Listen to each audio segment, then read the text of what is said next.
Hey guys! Welcome back to Let's Play Xenosaga Episode 3. Last time, Guinan met his end, as did Albedo. But I'm not mad about it.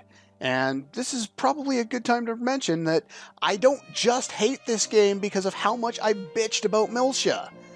I do like this game. I haven't really gone into great detail about it because we haven't really been at the specific scenes that I really like. The overall plot is great, it just has some holes in it. Anyway, with that being said, I like this continuation of the scene that we started in the last episode. I heard him. It was Master Guinan's voice. He said, "Thanks for everything you've done. Take care of Little Master." I can't believe he's still worried about Little Master. Yeah, he just had to try and sound cool, even to the very end. I like this scene, I really do. Like, continuing from last time, I'm gonna gush again, but you know, the fact that these two have known him for such a long time and they realize his death, they can feel it, either due to plot reasons or due to the fact that they're mutated in some way that they never are really specific on. They demonstrate an understanding that he's dead, and considering how much they cared for him, obviously, the fact that they can look at it and smile and laugh and kind of enjoy his life without erupting into tears is great. It's different from what we would expect, and it comes across really well. Yes, but that's just like him. Smiles all around.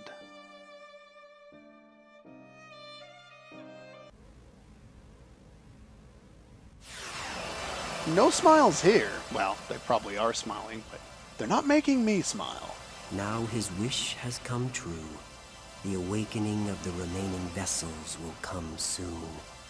If you remember, I think before we went into Abel's Ark, they were talking about sending Albedo to do basically what Albedo did. I'm not sure if Albedo was supposed to do all of what ended up happening. You know, I'm not sure if he was supposed to sacrifice himself or what he was supposed to do, but I think he was supposed to move Abel and the Zohar and figure out the rest of it, or something like that. Yes, we Testaments exist for that purpose. Awakening vessels of anima? Then let us, too, step out onto the stage. At long last! Wilhelm, it's been 3 games! Why do I know nothing about you? It's time to go, Joshua. Joshua is his mech, the one he's standing on.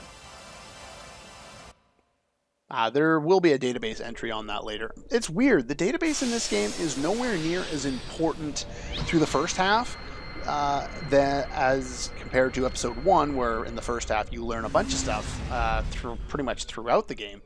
But all the important database entries really get either fully updated or fully explained in the second half of the game, specifically in the final quarter of the game.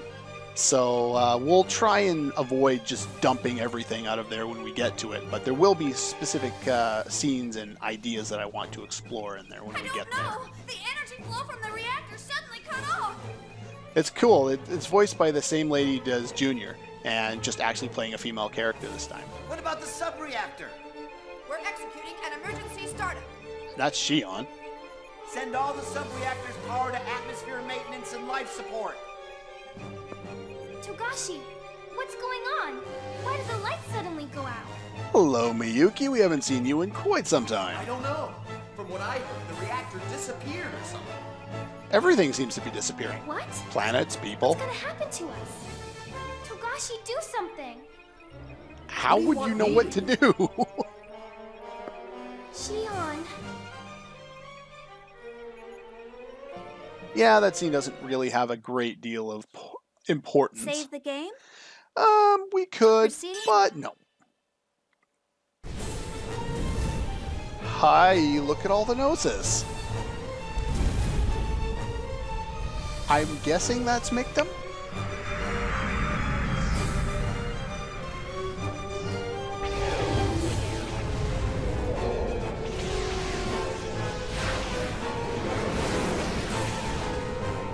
And there's us. We're not dead yet, so that's good.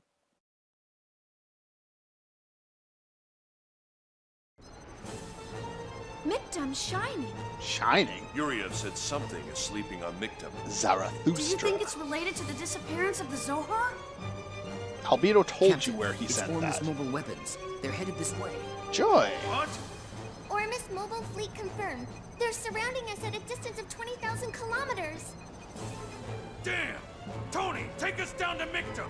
Wait, what? Are you serious? A planet overrun by Better than Gnosis. staying here! Hurry! You're all crazy. Hey, don't blame me if something goes wrong. This is Xenosaga. Something's obviously going to go wrong. But if you recall, Margulis moved the fleet here without permission. He was just like, we have to move the fleet there. And we may know who that is.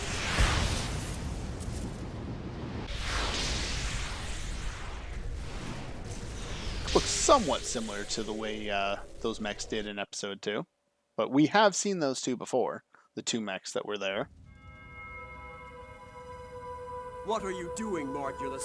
Did you not hear my order to leave? Again, I'm going to go back to this because this is the scene I was expecting last time we got a scene with Margulis and Heinlein. I was talking about the fact that the voice actor for Heinlein just kind of sounds lazy and doesn't seem to match the caliber that we've seen of other voice actors in this game, in this series. Well, there's a specific reason that I can justify it. I'm not sure if that was the choice or if they just chose a weird voice actor for it or what they did. But let's see. My apologies, Your Eminence, but we cannot let our birthplace be destroyed by Gnosis. It's already been destroyed by Gnosis. That's unimportant. Everything has existed for this day. It just But sounds so Zarathustra weird. is here.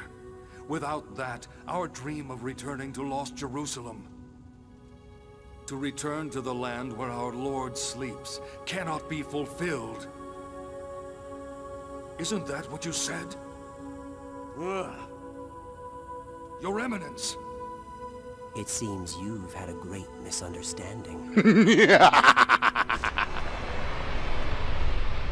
What? Yeah. All along. You've got to be kidding me. This is so Your cool Eminence. for so many Is reasons. that what you look like? And Margulis is an idiot who doesn't even know the CEO of the two biggest companies in the world. Yes, Wilhelm is both Heinlein and himself, and he owns the two largest corporations in the world. He is his own competition. This is insane, and it is so cool. But yeah, basically, he doesn't care. Wilhelm doesn't care, which is why I believe they decided to go with a lazy voice actor that just sounds like they're reading dialogue instead of acting. I'm not sure who did the voice for Heinlein. It may have been the same one that does for Wilhelm and done on purpose. It may just been, somebody related to the project that got a free shot. I don't know. But it's really, really cool how they do that. But yeah, if you've heard anything about Wilhelm so far, we've heard references to him back as far as Pied Piper, references to him being in control of the Federation government. Now, obviously, he has both Vector and Hyams corporations as his own companies. What the hell is this guy? Look at all the stuff that he's done. That's right. Are you surprised? He would be more surprised You've if he served knew me well all that this time. that was Vector's CEO. But it seems your faith was too strong. Yes. Overly strong faith clouds the eyes. You are no longer able to see what you should. But perhaps that is still good in its own way. Your Eminence. You probably don't know the origin of Ormus, so I shall tell you. I'd like to know too. Ormus was born approximately 6,000 years ago. It began from the death of the man you worship as your lord. So there's your confirmation, basically, that the Ormus religion is basically, I'm not going to say Christianity, but basically an idea. It's the concept of a one God we'll end up figuring out more about that later. But, you know, one God with the death of Jesus, and then taking that to untold extremes based on what it is now. It's unlikely that it'll ever get to this point, but then again, the human race may not last that many more years, so who knows? Officially, it existed to convey the man's existence to coming generations. But its true purpose was to manage the words he passed on. The words. Now, I wonder if they'll get into it in greater detail here. The program you call Lemegeton is, in fact, those words. It's a failsafe installed by God that can cause this universe to dissipate. Okay then. Wait, what? So yeah, the words Lemegeton. They haven't gone into great explanation of it yet, but basically, Lemegeton, we've already heard, are the words of God. They're the words of God that have been translated, turned into the Song of Nephilim, which is an incomplete translation or application of the idea. But apparently, it is a failsafe that causes the universe to dissipate? Though it appears the man you call your lord didn't know that. Of course, that was to be expected, for those were the words of Yeshua. Now, he is referred to Chaos as Yeshua, which of course makes no sense. There's no way, first of all, that he should know any of this since it's happened so many years ago, or that Chaos would be anywhere near there, again, because so many years ago. But it's just really cool that he basically took a shot and said, yeah, your religious figure, Jesus, yeah, he wasn't quite what you thought he was. He was basically a fake inserted there to do some different purpose that he was unaware of. To protect the universe from dissipation, I created an organization to manage and watch over those words. Are you saying you're 6,000 years old? Bullshit! That's Ormus's true objective. You created Ormus. Not just the words, but also the artifacts of God passed down from ancient times. Yuri have spoken of those objects. All beyond human control. Are you saying our devout wish to return to lost Jerusalem is all a lie? Yes, exactly. What a dick! You needed words, faith, to define who you are. What were you planning on doing once you returned to that place? It Living in disappeared peace? because it was fated to. Because of human action. Then all we've done so far, all we've worked for, was meaningless? He should be more It angry. wasn't meaningless. As long as you, yourself, believe it wasn't meaningless. After Another all, jab at that's religion. why I've continued to exist. Wait, what? Oh, Testaments. Yeah, the two left. Now what will you do, Margulis? You must make a decision that will define who you are. I'm going to get into this more later on, but based on what we know about the Testaments, you know, the red one, Kevin, ordinary person. Virgil, blue one, ordinary person. Voyager, super powerful, whoever he was, became the Black Testament. Albedo was very powerful, and then became the White Testament. We fought the Blue Testament, and he wasn't all that difficult. We fought the Black Testament at one point, but he didn't seem to be even fazed by that. We don't get to fight Albedo. I'd say that they're leaving the strong one still alive, but technically the red one should be the weakest one, wouldn't you think? It's not like he's the red Power Ranger who's just more powerful because he's more powerful. Will you leave this place? Or... Yes, you are a man who has lived a life without regret. Until now. Thanks, Wilhelm. You're an You ass. truly are a worthy actor to decorate the final stage.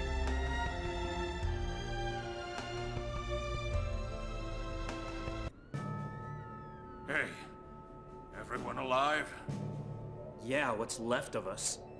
So Can you tell where did we we get are? to Mictum? Let me connect to the database here. It may still be alive. We're 12 kilometers from a city. There should be a spaceport nearby. Probably go land Can you there. detect the Zohar? There's no sign of it, but there's high-density Gnosis activity in the center of the city. Gnosis. Could the source of this planet's anomaly be located there? Probably. Before Albedo went to sleep, he told me that the Zohar and Abel were transferred to Micton by someone's will. So he told me to go there. He didn't say by someone's will. Sorry, but the Elsa better wait here. I'm pretty Don't sure wait for us if anything happens. Follow Yuli's instructions. that it was just Albedo himself who just basically said, yeah, first let's get rid of these, and then he threw them with magic or whatever he did. Maybe that was through someone else's will, but that never got translated onto the screen, so I'm not sure why he said that, but whatever. Are you sure, little master? You'll all have to look out for yourselves. We won't have any leeway. The rest of us will leave the port in ESs and head for the city. Ormus is here too, so don't let your guard down. What? I'm going too? Why is Alan You going? got something to do here? Not die? Don't know what we're gonna run into. And Shion isn't looking good, so give her the support she needs. Yeah, we haven't really Kanan, thought about you'll that in a support while. Jin. Kanan, what's wrong with you? Kanan, what's wrong? It's nothing. Understood. Chaos. They're thinking back to the cutscene we had between Chaos and Kanan before we went to Abel's Ark. Anyway, we should go out in our ESs. Before we do that, this is the final chapter of the game, which means we unlock the final shops. Going over here, assuming you picked up the rough geocrystal earlier, we'll unlock a little scene here with Miyuki. Of course she's not listening, she's not here, Momo's here. Talk to Momo. And she's created, of course, Shion's ultimate weapon, which of course is the Miyuki special, because why wouldn't it be? You need a geocrystal to make the weapon, so you borrowed one. You've already stolen it, but now, in order to give us the weapon that you've already created, we need to get another one for you so you don't get in trouble. But if I just hang off and don't do this for a while, you're gonna get in trouble anyway. You're waiting for the answer. Now, that's the initial one. For some reason, you can't talk to it to initiate the next one. In order to initiate the next part of the cutscene, you have to walk away. It's kind of weird. And once you've collected the rough geocrystal, which we got back in the ancient temple, whatever that was, when we went into Rennes-le-Château, then we got the rough geocrystal there. If you didn't pick it up, that's where it is. I'll go back. Actually, I won't go back there because I have no reason to. But anyway, you can't use a rough geocrystal because the other one that you stole was pure. And of course, there's a crystal-obsessed droid on the Elsa. Might as well go talk to him. Anyway, but first, it looks like you're working hard. So we'll get this, which is pretty good, if I remember correctly. But yeah, we can get a whole whack ton of items at this point. I'm not going to go to the store yet. Which one is the obsessed one? Is it in here? I think it's in here. Yes, it is in here. And this will activate another quest. So let's talk to you. Little Master's pet dog has disappeared. They tell us that he's probably gone to the Durandal because why not? Somehow dogs can use the teleporters or the EVS or whatever. So anyway, this is not a droid, but it's a little bunny. And he will refine the thing for you and you'll be able to get another ultimate weapon. And that was fast. So once we've done that and talked to the other droid to initiate another quest, we can go back to the Durandal and talk to some people and get some stuff. But before we do that, we need to go return this to Miyuki. We're going to be doing a bunch of this stuff in the next episode, basically getting ourselves all prepped up for going into the final dungeon. You got the pure one. Now you won't be found out. Transfer the Miyuki special. And we get Shion's ultimate weapon. Nice. But But that's pretty much all the time I have for today. There are a bunch of other things we can do in the EVS, as well as segment files.